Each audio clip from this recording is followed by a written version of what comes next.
فیصلے غلط دیتے رہے اور ساتھ یہ کہتے رہے میں اللہ کی خوشنودی کے لیے یہ کام کر رہا ہوں، تو کیا کہا جائے ایسی سوچ کے اوپر۔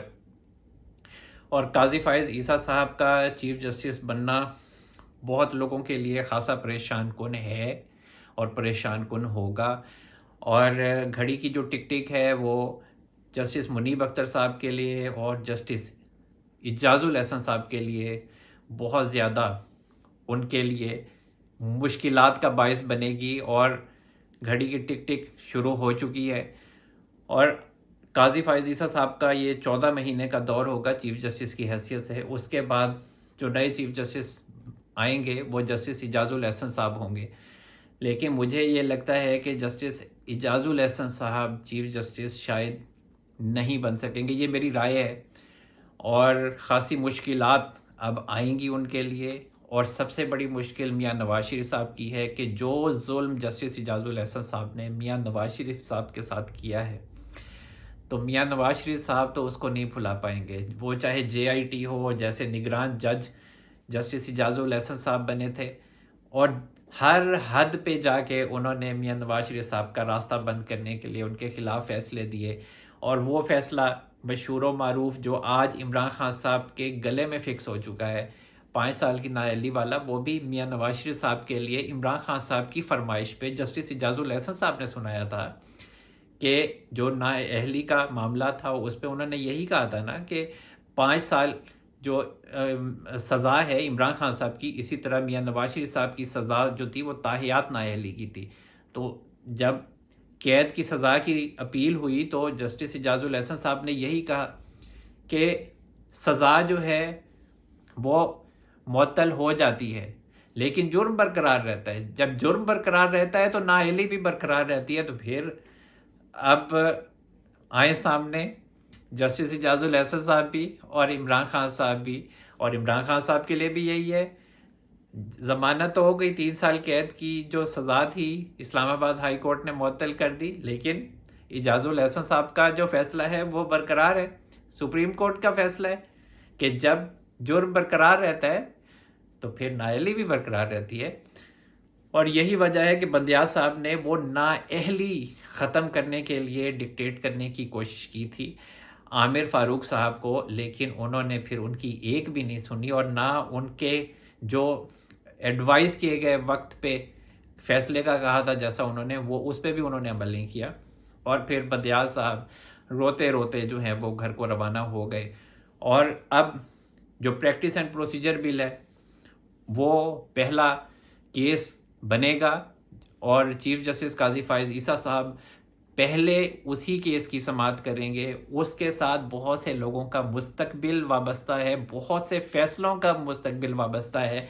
جس طرح میاں نواز شریف صاحب کے کیسز ہیں وہ اب پاکستان آئیں گے، اس سے پہلے پریکٹس اینڈ پروسیجر بل کا فیصلہ ہو چکا ہوگا، جیسے جسٹس منصور علی شاہ صاحب نے پہلے بھی کہا ہے، اور یہ جو نیب ترامیم کا کیس تھا اس میں بھی انہوں نے جو نوٹ لکھا ہے